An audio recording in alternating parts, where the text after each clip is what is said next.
I still remember the exact time of my diagnosis, 10:47 a.m. on a Tuesday. The doctor's office had 17 ceiling tiles and his diploma hung precisely 15 degrees off center. While my parents absorbed the word Asperger's, I counted the dust particles dancing in the sunbeam through his window. School became a daily puzzle I couldn't solve. During lunch breaks, I sat at the same table, position 3 from the left, watching other kids exchange those mysterious looks that seemed to carry entire conversations. They laughed at jokes that made no logical sense. How could a chicken's motivation for crossing a road be considered humorous? My schedule was my anchor. Wake up at 6:30 a.m., brush teeth for exactly 2 minutes. Arrange breakfast items in clockwise order. Toast, eggs, orange juice. The world made sense when everything had its place, its time, its proper sequence. The teachers called me bright but difficult. When Sarah Jenkins said her heart was broken after failing a test, I explained that cardiac tissue damage was impossible from academic performance. The class erupted in laughter.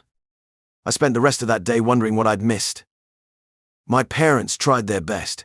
Mom would say, "You're pulling my leg," and I'd stare at her legs, perfectly still and unaffected by any pulling motion.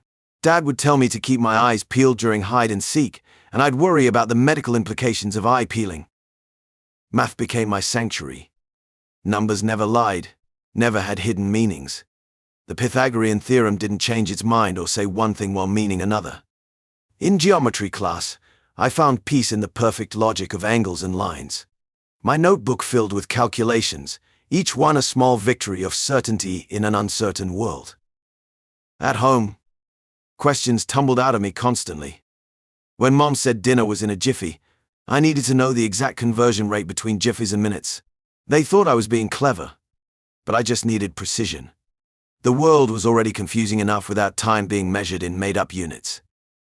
My calculus teacher, Mrs. Henderson, called me to her desk after class again. She held up my latest test, another perfect score.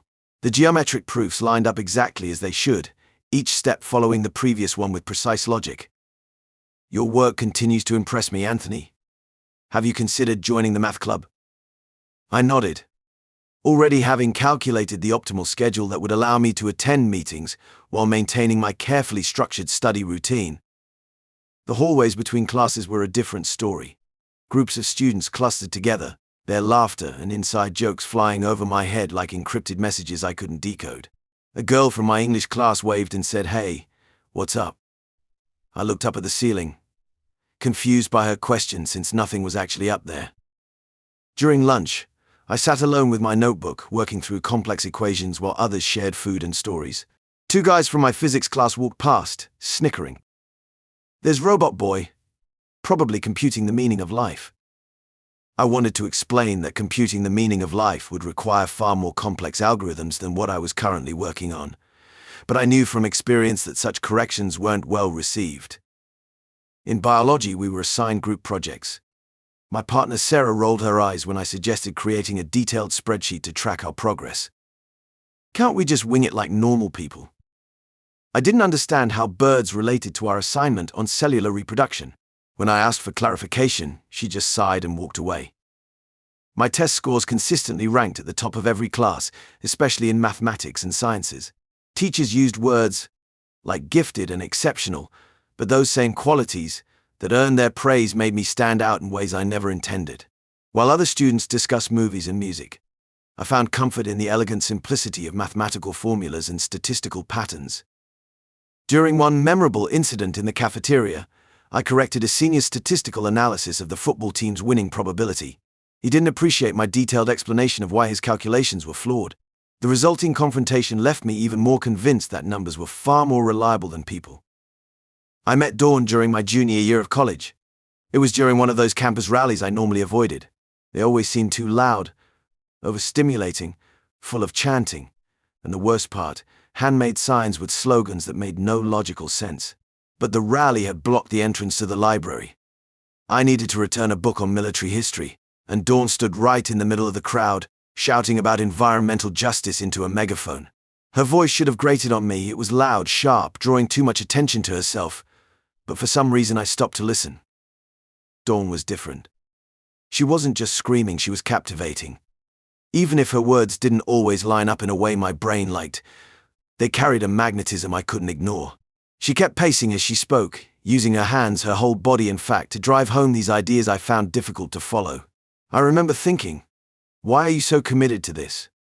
What drives you? This curiosity nagged at me in a way I wasn't used to. After her speech, I walked up to her, and I didn't know what my opening line should be. Conversations had always been automatic equations with predictable outcomes, or at least consequences. But here, in this space of sunny chaos, I couldn't apply my usual formula.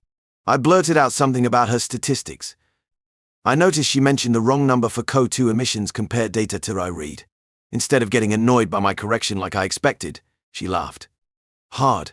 A laugh that was too loud, like everything else about her. Is that really what you took away from the speech? She asked me something along those lines, and it wasn't sarcastic.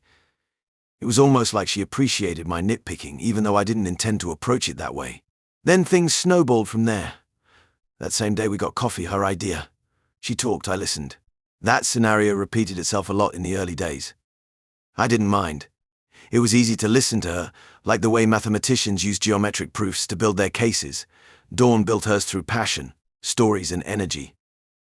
I think she found my bluntness refreshing, at least in the beginning. She liked that I didn't cloak my words in layers of interpretation. I wasn't greasing the wheels of social interaction like so many people did.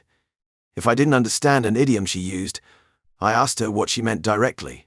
And sometimes she'd turn it into a joke or use it as an explanation of how literal I could be. Even as I realized some of the nuances of our conversations escaped me, she didn't seem to mind. She liked to explain things, to clarify her world to me. How our dates worked, though, baffled me. Midway through, she would suddenly zigzag, acting impulsively.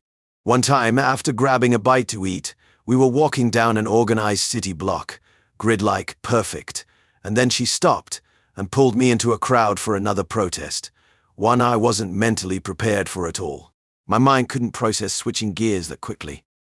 I remember feeling uncomfortable standing behind her as she shouted, but she slipped an arm around my waist, squeezed me, and said something about needing me there, which made absolutely no sense, given I wasn't involved in the rally at all. Yet, she made it sound like I had some kind of purpose there just by existing. She was like that, always grabbing me and pulling me into something new. I became fascinated by how she balanced boldness with moments of unexpected tenderness. We didn't date long before getting married. I let her handle most of the wedding planning, except for organizing the schedule, which I insisted on. It made sense, I was good at it. Precision gave me control. I remember she kept trying to change the order of the events, wanting the food before the speeches, or rearranging the ceremony's timing, and I pushed back. It wasn't frustrating to me in the typical emotional sense, it was frustrating because it didn't make sense to deviate from what worked. When I asked why she wanted to change the plan, her answers were always vague. It'll feel more right or we'll go with the flow. Phrases like that hit a glass wall inside my brain. I couldn't understand them. Still, I liked how my life fit alongside hers despite those contradictions. My routines didn't change much. I kept my morning schedule, breakfast at 7 a.m., reading the latest stats reports, or skimming through history books, and she liked that I had my weird little world, as she called it. Often, she'd come back from somewhere unannounced, having attended some spontaneous meeting or gathering, and I'd find our breakfast dishes still on the table. It threw me off when she left things unfinished, a small but insistent itch in the back of my mind. When I'd mention it, she'd wave it off, claiming she was too caught up in more important things. Some part of me began noticing those misalignments when it happened over and over. While she could laugh at my literalness, sometimes even find it endearing, there were moments when it became a problem. Her impulsiveness started colliding more frequently with my need for structure. I remember this one time I had just finished organizing the budget on our shared spreadsheet, and without consulting me, she withdrew a huge chunk of money to donate to some cause she'd just discovered. It didn't even consider how it might throw off the plan I had meticulously laid out. When I questioned her about it, she looked annoyed, like I was missing something obvious. I'm trying to make a difference here. This is more than just numbers on a spreadsheet, Anthony. But to me, those numbers meant something essential. They were how we maintained stability, how we ensured the future stayed predictable enough to manage. She saw them as barriers. I saw them as safeguards. As time went on, those moments of tension grew. Her spontaneous acts of philanthropy were becoming more frequent and increasingly disruptive to the calculated world I held on to. Yet, Even through that, I couldn't help but still be drawn to her way of making everyday life feel big, larger than routine. It bewildered me how she could find meaning in things I couldn't, but it was also exhausting. We loved each other, or I think we did, in the way you assign value to the things that confuse yet fascinate you. I liked how she could walk into a room and know everyone within minutes, her energy pulling people toward her like gravity. She seemed to enjoy my lack of performative social gestures, always knowing that when I said something, I meant it exactly how it sounded. But that balance, it was shaky at best. Still, I held on to the structure I built for myself in the marriage. It marked the days when things felt like they were teetering on the edge. Dawn didn't see it that way, though. For her, life needed to remain ever shifting, constantly adapting to new ideas and causes. Looking back, it wasn't surprising that our clashing perspectives kept widening the gap between us. I went through 5 parenting books before our daughter Emma was born. Each one provided different insights, but I created a comprehensive spreadsheet combining the most effective methods. The nursery was ready 2 months early, arranged for optimal efficiency with the changing table positioned, exactly 2.3 steps from the crib. Dawn thought I was being excessive when I mapped out feeding schedules in 15-minute intervals. "Babies don't run on military time," she said, rolling her eyes. But I needed the structure. It helped me understand what to expect, how to respond. When Emma arrived, I threw myself into every aspect of her care. I tracked her feeding patterns, sleep cycles, and developmental milestones in detailed charts. The pediatrician seemed impressed with my thorough documentation, though Dawn called it obsessive. I didn't see it that way. I was simply being thorough. The first few months were challenging but manageable with my systems in place. Dawn recovered from the delivery, but showed little interest in following the schedules I'd created. She'd feed Emma whenever she cried, disrupting the carefully planned intervals. "She's hungry now, Anthony. I'm not going to make her wait 20 minutes because your spreadsheet says so." As Emma grew, I organized our days around developmental activities. Dawn started missing these sessions more frequently, saying she had meetings or rallies to attend. Not everything needs to be scheduled, she'd argue. Sometimes you just need to let life happen. But life happening without structure made me anxious. I needed those routines, and I believed Emma did too. While Dawn was out protesting various causes, I was teaching Emma her colors using a methodical approach I'd researched. When she mastered red at 14 months, right on schedule according to developmental guidelines, I felt immense pride. Dawn wasn't there to see it. She was at a climate change rally. The distance between us grew wider. Dawn's activism consumed more of her time.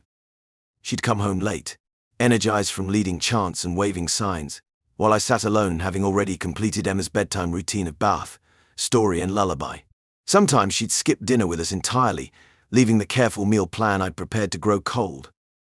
I tried adapting my schedules to include Dawn's activities, creating color-coded calendars that balance family time with her advocacy work.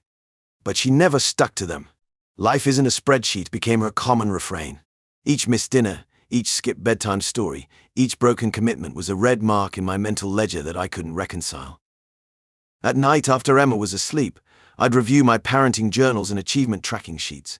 They provided comfort in their order and predictability, unlike my marriage, which felt increasingly chaotic. Dawn's side of the bed was often empty, and when she was there, the emotional distance felt greater than the physical space between us. I remember the day everything shattered. Dawn paced our living room, her hands moving wildly as she spoke about inequality and corporate greed. I sat on the couch, watching her movements, trying to process her words through the fog of confusion. "I need to be there. Anthony, this is my calling. The Occupy movement needs voices like mine." The numbers didn't add up. We had 2 children. She had responsibilities. I laid out the logical arguments: mortgage payments, school schedules, Emma's Bikaino lessons, Jake's doctor appointments. But Dawn brushed them aside like irrelevant variables in an equation I couldn't solve. "You don't understand. This is bigger than us." She packed a duffel bag that evening.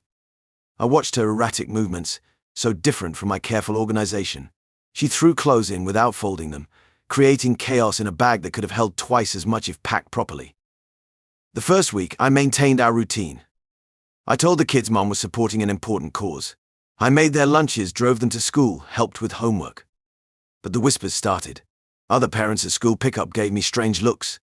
Their hushed conversations stopped when I approached. Local news picked up the story.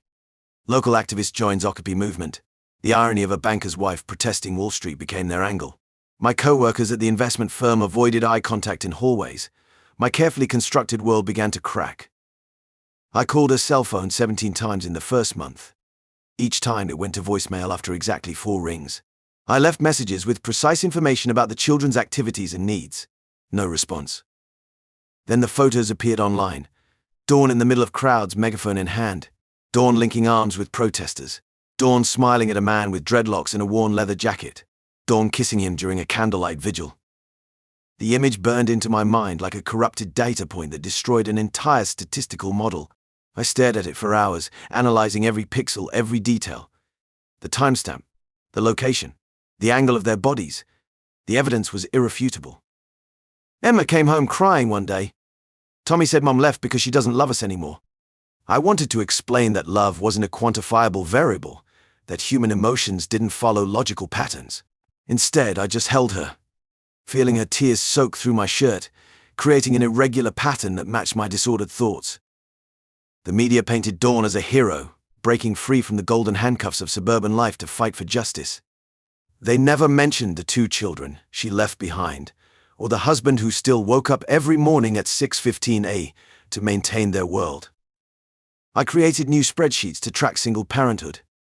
Different columns for school events, groceries, playdates, but no formula could calculate the impact of absence. No algorithm could predict when or if she'd return. For the first time in my life, mathematics offered no comfort. The protests grew. Dawn's face appeared more frequently in news coverage. Each time she looked further away from the woman I married. Her hair grew wild. Her clothes became more bohemian. She spoke about revolution and systematic change, using words that felt foreign in her mouth. I stopped watching the news. I focused on maintaining our routines, creating stability in a world that had lost its predictable patterns. But every night, after the kids went to bed, I sat alone in my home office, staring at the last family photo we took together, trying to understand where my calculations had gone wrong. I stared at my phone for the 100th time, my finger hovering over Dawn's number. The timer stamp on her last text message showed 72 hours of silence. 3 full days since she'd bothered to check on Emma. My spreadsheet tracking her communication patterns showed a steady decline from daily calls to weekly, and now this. The line rang 4 times before she picked up. What is it? Anthony, I'm kind of in the middle of something. Where are you? I kept my voice level measured like discussing market statistics at work. At a planning meeting. We're organizing another. Emma asked about you again. She's confused why you missed her dance recital. The numbers didn't lie. Dawn had missed 6 performances in the past 2 months. Oh God, was that today? Look, these things we're doing here are important. Sometimes sacrifices. Important. The word tasted bitter. More important than your daughter? We don't start with the guilt trips. You know this movement is changing things, making real differences in people's lives. I pulled up the photo on my phone, her and that protester, their body language telling a story my brain couldn't ignore. Like the difference you're making with Jake from the protest camp. A sharp intake of breath. You're spying on me now? Social media is public, Dawn. The timer stamp was 2:47 a.m. last Thursday. This is exactly why I left. Everything's just data points and schedules to you.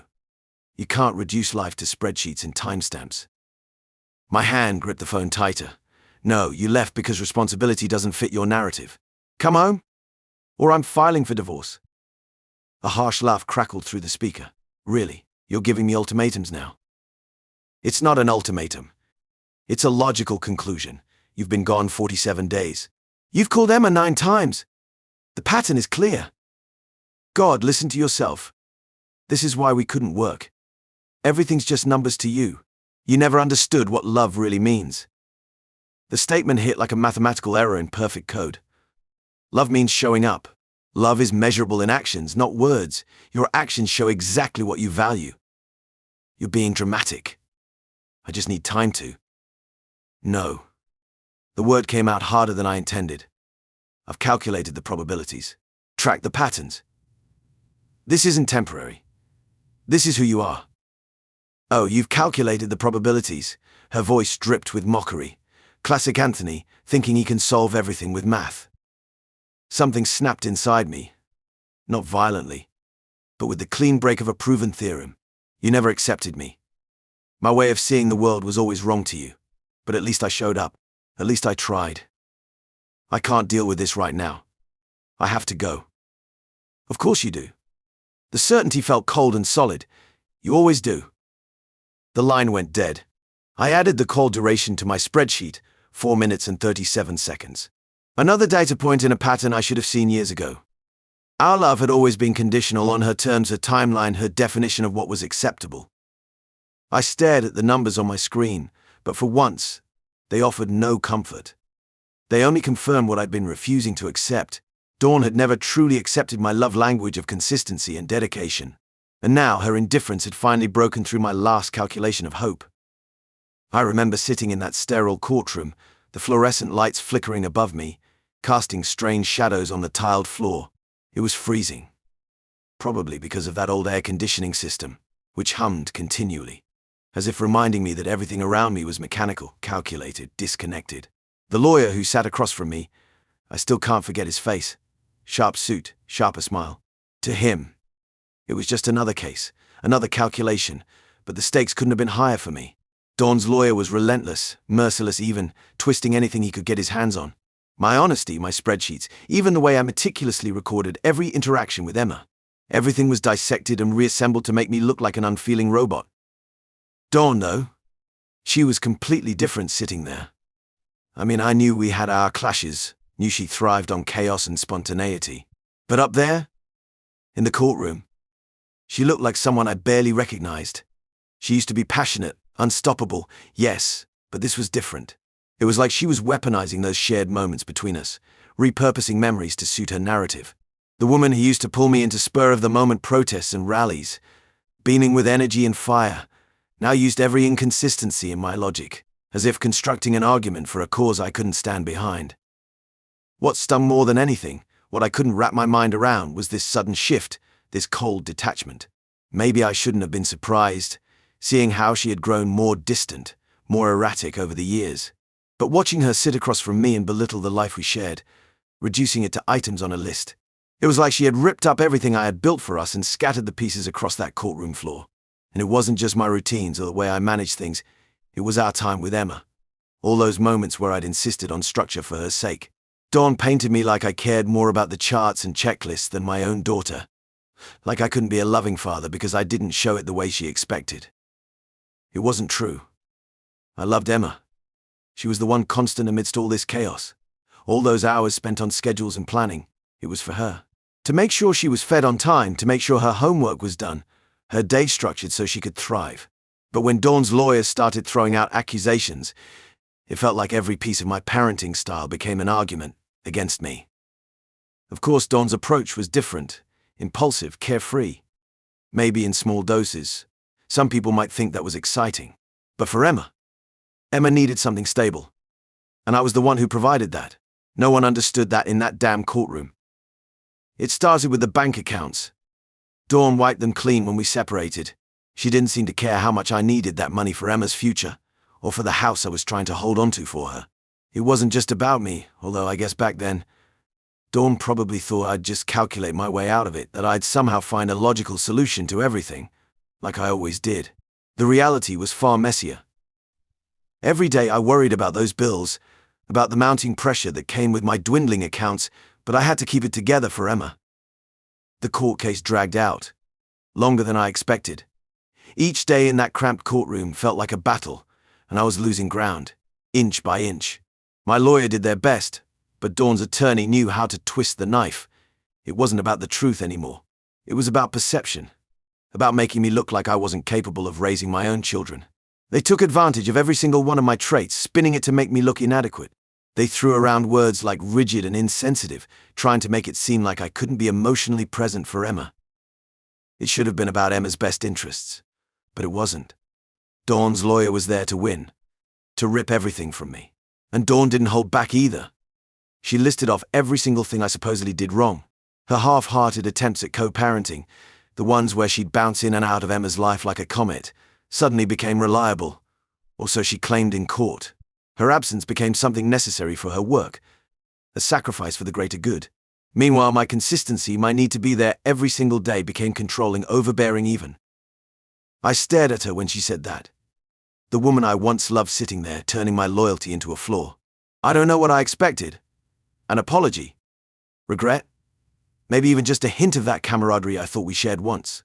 But all I saw was someone who had shifted priorities, who saw winning as the only goal. Whatever that meant for our daughter, or even for herself, was just collateral damage. When the verdict finally came down, I wasn't as relieved as I thought I'd be. Sure, I won custody of Emma.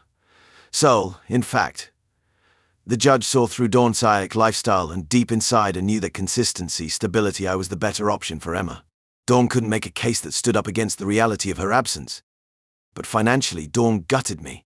The house? Gone? Savings? Drained. The only thing I really held onto was Emma, and honestly, after that battering in court, it felt like the one thing I had left. Coming out the other side of it, I don't know. They call it a win. But it didn't feel like much of one.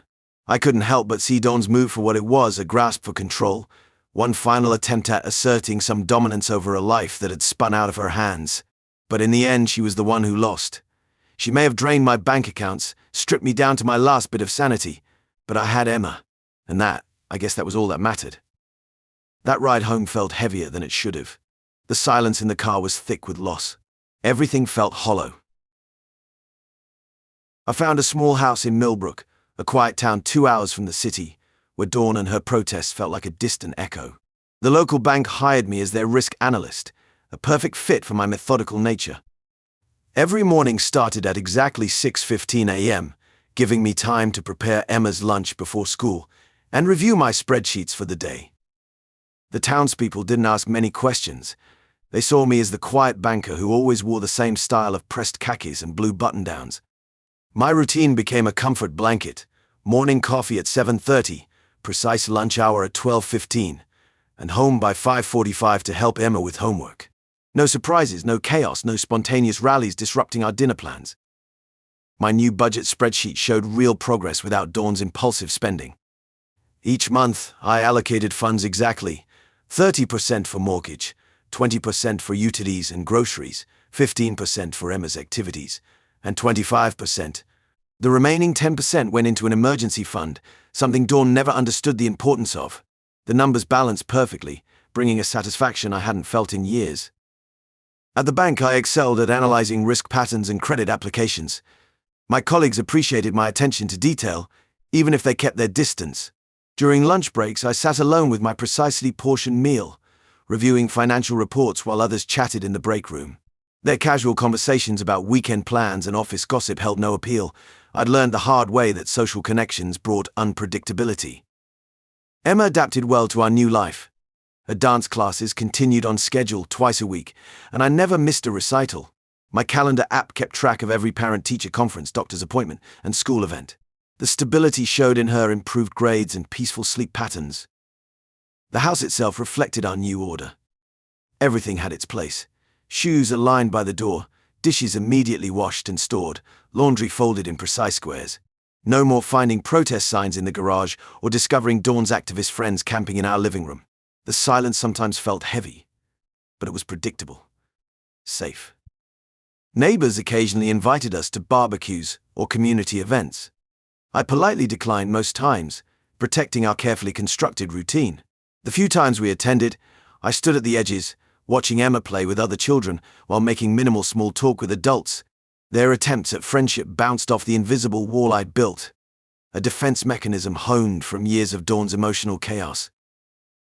My evenings followed a strict pattern: dinner at 6:30, Emma's homework review at 7:15, then quiet time with books or documentaries. No more arguments about missed family dinners or last-minute protest planning sessions. The predictability brought peace, even if it came with a lingering chill of isolation. Each night, I updated our household spreadsheets before bed, finding comfort in the balanced columns and organized data. The local coffee shop barista eventually stopped trying to engage me in conversation, simply preparing my regular order: medium black coffee, no variations, with a quiet nod. My weekly grocery trips followed the same route through identical aisles, filling my cart with the same items. The routine wrapped around me like armor, keeping the chaos of the outside world at bay. This new life might have seemed cold to others, but it provided what Dawn never could: stability. The emotional walls I built kept me safe, even if they kept everyone else out too. In my solitude, I found a bittersweet victory: complete control over my environment, free from the unpredictability that had defined my marriage to Dawn. I never expected my carefully structured world to be disrupted by armed men in black ski masks. The morning started like any other. I arrived at the bank at precisely 8:15 a.m., settled at my desk, and began reviewing risk assessments for small business loans. The first sign something was wrong came at 10:47 a.m. My first thought wasn't gunshots. Those weren't part of the normal operating procedures of a bank, but the screams that followed left no room for misinterpretation. Everyone on the ground. This is a robbery. I dropped behind my desk, my mind already processing variables. 4 robbers. 3 visible firearms. Approximately 27 people in the building. 2 security guards already subdued. The odds weren't favorable. From my position, I could see Sarah from accounting trembling under her desk. The youngest robber kept pointing his gun at her, his hands shaking almost as much as she was. That's when I noticed something: their patterns. The robbers moved in predictable routes, checking the same areas repeatedly. Patterns meant predictability. Predictability meant possibilities. I began calculating. The security system would have already alerted the police. Average response time in Millbrook, 8.4 minutes. We were at minute 6. The robbers were growing agitated, which meant increased probability of violence. When the leader grabbed Linda, our head teller, threatening to shoot her if the vault wasn't opened, I knew I had to act. My mind mapped out the scenario like a chess game. The bank's layout became a grid in my head. The robbers' movements transformed into vectors. Their patterns revealed gaps, precise moments when their attention would be divided. I noticed the cleaning cart near the break room, left there during the morning routine. The industrial-grade disinfectant spray, ammonia-based, highly irritating to eyes. The emergency fire alarm, exactly 12 feet from my position. The sprinkler system, directly above the robbers. The leader was shouting at Linda again, his gun pressed against her temple. I couldn't let him hurt her. She always saved me a blueberry muffin on Wednesdays, even though I never asked for one. I crawled to the cleaning cart, removed the spray bottle. The fire alarm was next. One pull would trigger the sprinklers. The water would disorient them momentarily.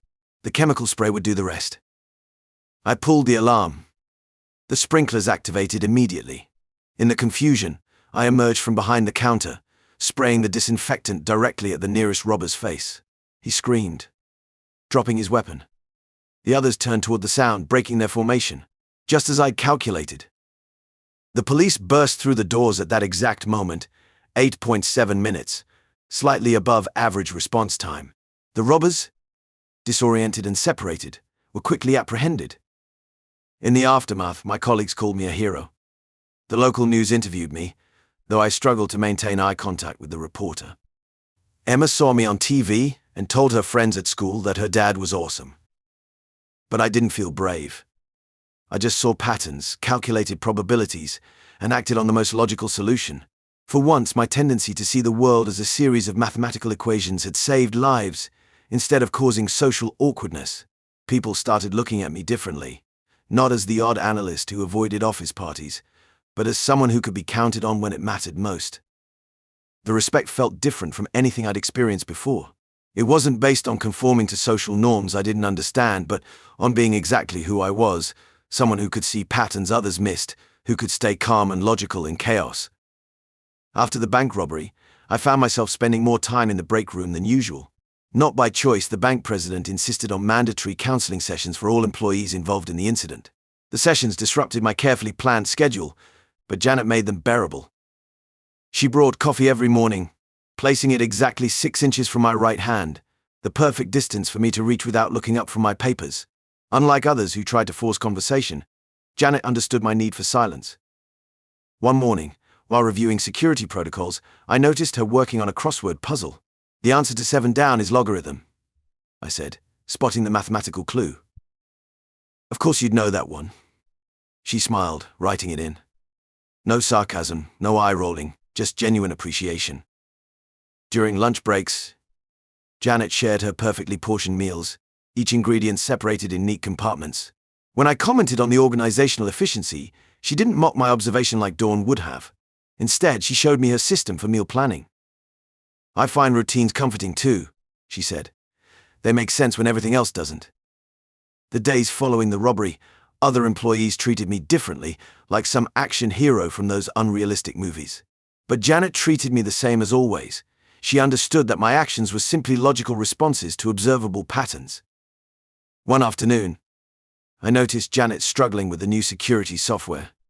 "The interface follows a binary tree structure," I explained, walking her through the system architecture. Instead of glazing over like most people, she asked precise questions that showed she actually followed my logic. "You make complex things clearer," she said. "Most people just complicate simple stuff." During our mandated group therapy sessions, Janet sat next to me, deflecting attention when I became overwhelmed by the emotional displays of other employees. She recognized my distress signals before I vocalized them, the way I'd tap my fingers in sequences of prime numbers or reorganize the coffee supplies by size and color.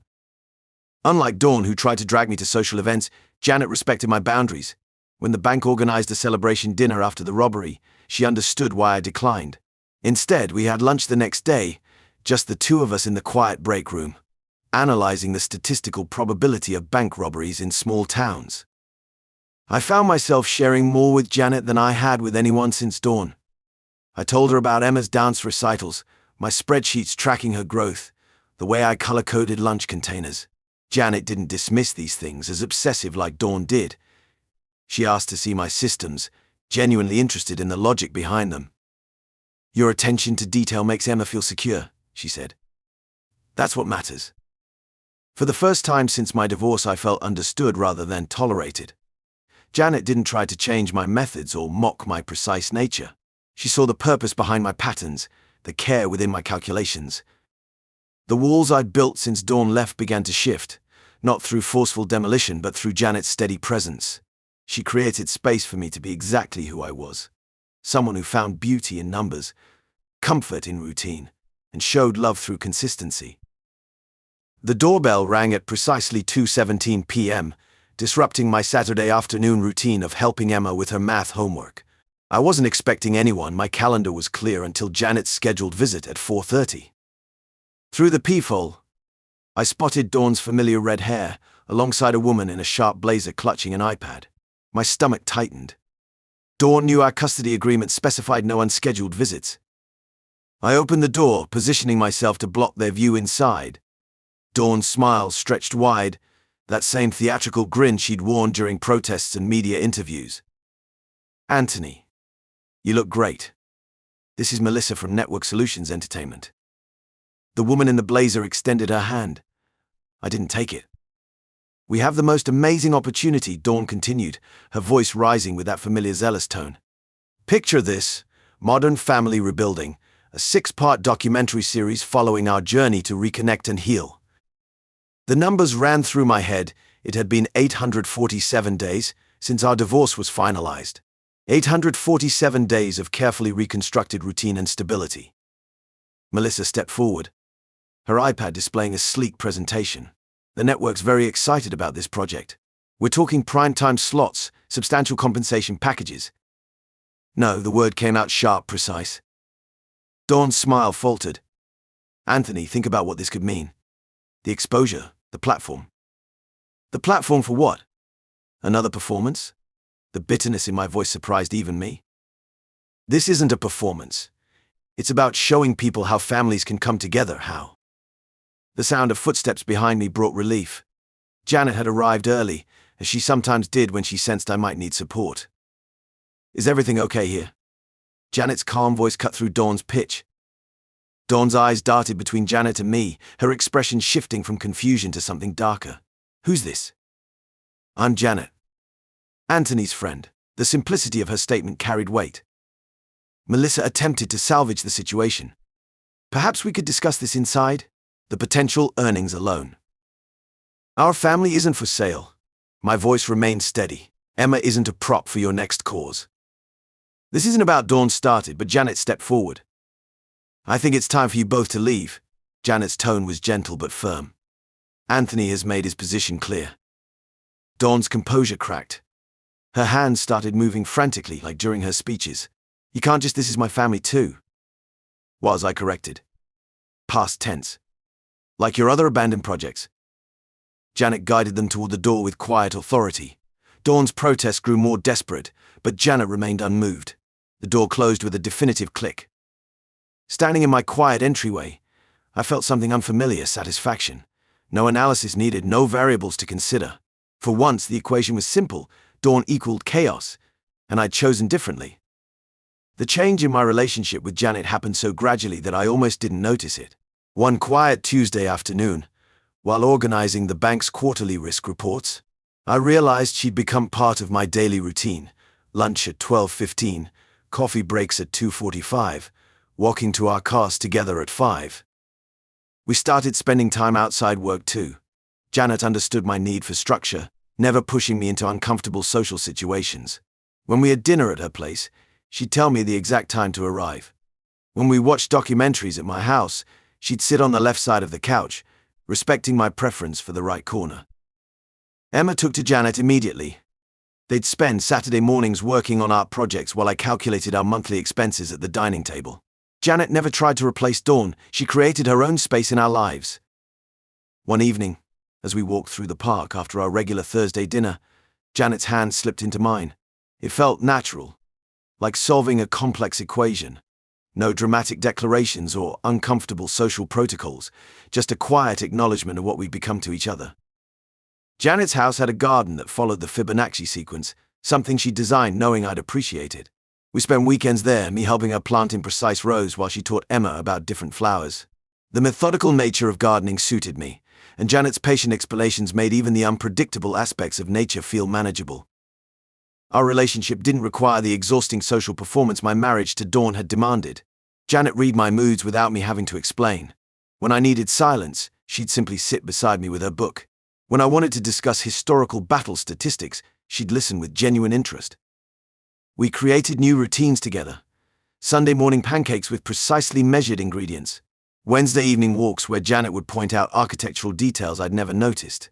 Movie nights where Emma could pick the film, but we'd all analyze the plot structure afterward. The way Janet integrated herself into our lives wasn't disruptive. She didn't try to change our established patterns, she enhanced them. When I explained my system for organizing Emma's school supplies, Janet suggested small improvements that actually made it more efficient. She brought warmth to our organized world without trying to dismantle it. I found myself sharing things I'd never told anyone. About how numbers helped me make sense of the world when people confused me. About my fears of failing Emma. Janet listened without judgment, offering practical solutions when I wanted them and quiet support when I didn't. The transformation of our friendship into romance didn't feel like a dramatic shift. It was like completing a complex spreadsheet, all the formulas finally working together perfectly. Janet's presence made our home feel complete, bringing a balance I hadn't known was missing. Emma started calling our family unit Team Logic and Heart, something that made both Janet and me smile. It captured what we'd built together, a space where my need for order and Janet's emotional intelligence complemented each other perfectly. I never thought I'd find comfort in spontaneity. But here I am, sprawled on a picnic blanket with Janet and Emma, watching clouds drift across the sky. Emma points out shapes: a dragon, a ship, a unicorn. Usually I'd correct her, explain the scientific classifications of cloud formations. Instead, I find myself seeing what she sees. Janet's hand rests next to mine on the blanket, our fingers barely touching. The contact doesn't make me anxious anymore. It feels natural, like the way numbers flow in my calculations. "That one looks like your spreadsheets, Dad." Emma giggles, pointing at a particularly rectangular cloud. I surprise myself by laughing. Not the forced laugh I used to practice in front of mirrors, but something genuine that bubbles up from deep inside. Janet joins in, and suddenly we're all laughing at the idea of spreadsheet-shaped clouds. At work, I've started joining conversations in the break room. Not just about security protocols or risk assessments, but actual casual conversations. Yesterday, I made a joke about statistical probability that made 3 people laugh. Real laughter, not the polite kind I'm used to. During our evening walks, Janet asks about my special interests. Unlike others who tune out when I discuss military history or mathematical theorems, she listens. She asks questions that make me think differently about my own passions. When I explained the Fibonacci sequence, she compared it to the way her art spirals on canvas. Her perspective adds colors to my black and white world. Emma noticed the change too. Last week, she asked if I could help with her science project. In the past, I would have created a rigid schedule and precise methodology. Instead, we turned it into an experiment game. When some measurements went wrong, I found myself saying, "Sometimes the best discoveries come from mistakes." The words surprised me. They sounded like something Janet would say, but they felt right coming from me. I still maintain my routines, but they've evolved. Our Friday night dinners now include Janet's impromptu recipe experiments. Sometimes they work, sometimes they don't, but I've learned to find joy in the uncertainty. My spreadsheets now have a column for unexpected pleasant surprises. During our last parent-teacher conference, Emma's teacher mentioned how much more engaged she's become in class. "Like father, like daughter," she said. "You both seem to have found your voice." She's right. I'm no longer just the quiet analyst who survived a bank robbery. I'm Anthony Parker, who makes terrible math puns that make Janet groan and Emma roll her eyes. I'm the guy who knows every World War II battle date but can also enjoy a spontaneous ice cream run. Last night, as we sat on the porch watching the stars, Janet asked what made me change. I thought about it carefully, applying my analytical mind to the question.